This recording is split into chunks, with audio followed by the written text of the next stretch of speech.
Hey, future business mogul. So, you've been hearing a lot about holding companies lately, and you're wondering if they're just for the ultra-rich or if you can actually use one to build your own empire. Spoiler alert, it's not just for billionaires. In this video, we're going to walk through how to set up a holding company, the best approach, and whether you should use an LLC to do it. Spoiler alert, it might be easier than you think, and it could be exactly what you need to level up your wealth strategy.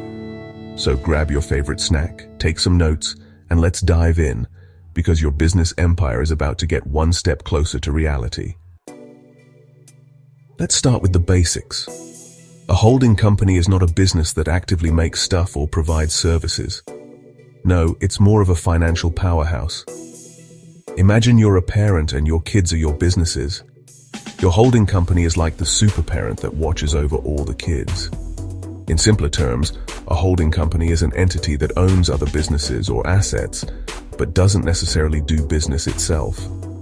It holds the stock or ownership of other companies. Those companies could be anything: real estate, tech, or even your latest startup. So, a holding company is a passive income machine because it generates income by owning assets, receiving dividends, or through strategic investments. Now that we have that down, you might be asking, why do I need one? Well, stay tuned because I'll get to that in just a sec. Alright, let's talk about why you'd want to set up a holding company.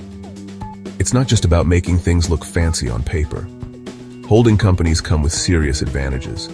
Check this out. First off, asset protection. When you create a holding company, you can separate your different businesses into subsidiaries. This means if one business faces financial issues or gets sued, the other businesses and your personal assets are protected. You can't risk losing everything because one subsidiary had a little hiccup, right? Second, tax benefits. Holding companies can provide tax advantages because they allow you to consolidate profits and losses across multiple businesses. So, let's say one of your businesses is having a tough year and the other is thriving. By setting up a holding company, you can use the losses from one to offset the profits from the other. That's some next-level tax strategy right there. And if you're thinking about passing down your business to future generations, whether it's kids, grandkids, or your very savvy niece, setting up a holding company can make estate planning and business succession a whole lot easier. You don't have to transfer individual assets or shares from one business to another. You can transfer shares of the holding company. It's cleaner, it's smoother, and it's way less of a headache. Another perk, simplified management. Let's say you own several businesses. Instead of dealing with each business's legal structure and paperwork separately, you can have the holding company manage everything. So fewer legal headaches, less paperwork, and more time to focus on growing your empire. Okay, I hear you. You're ready to dive in and set up your holding company. But how do you actually do it? Let's break it down step by step. Don't worry, it's not as complicated as it sounds. Step 1 is choosing the right legal structure for your holding company. The most common options are LLC, Limited Liability Company, and Corporation, C Corp or S Corp. Now I know you're thinking, which one should I choose? Let me explain. So, should you go with an LLC or a corporation for your holding company? Here's the breakdown. LLC. Great for small businesses or solo entrepreneurs. Flexible taxation. You can elect to be taxed as a sole proprietorship, partnership, S Corp, or even a C Corp. Limited personal liability, so you're not personally responsible for the debts or actions of the company. Easier to set up and maintain. Corporation. Best for larger businesses or those planning to raise capital through investors. Can be structured as a C Corp or an S Corp. S Corp have tax benefits that can reduce self-employment taxes, but have stricter ownership rules. C Corp face double taxation, but offer more flexibility for growth and reinvestment. So, what's the best structure for your holding company? Well, most new business owners go with an LLC because it's simpler and more flexible. But if you're looking for scalability or want to attract investors, you might want to consider a corporation. Once you've picked your structure, the next step is to register your holding company with the state. This means filing articles of incorporation or organization, depending on whether you're going with an LLC or a corporation.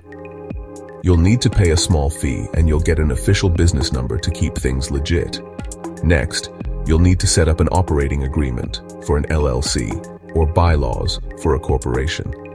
These are legal documents that outline how your company will be run, how profits will be distributed, and other important rules. It's like the rule book for your holding company.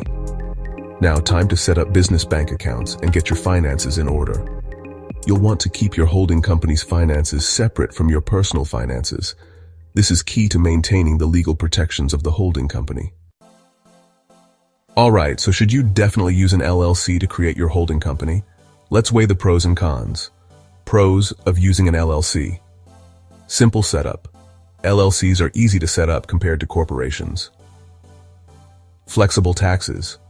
You can pick how you want to be taxed. Limited liability protects your personal assets. No restrictions on ownership. Unlike S-Corp, there's no restriction on who or how many people can own shares. Cons of using an LLC. Self-employment taxes. If you're actively involved in the business, you might have to pay self-employment taxes, which can be higher than corporation taxes. Limited growth options. If you plan to raise capital from investors, an LLC might not be the best choice. So, should you use an LLC?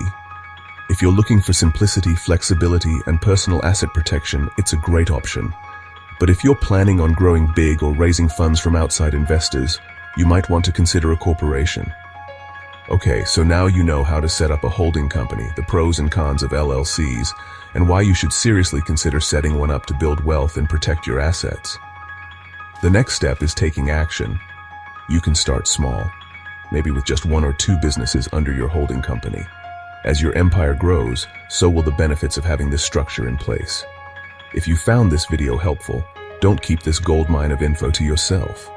Hit that like button, share this with your friends who might be looking to create their own empire, and subscribe for more tips to grow your wealth.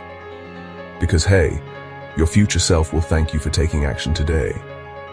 Until next time, keep hustling, keep growing, and keep making smart moves. Take care.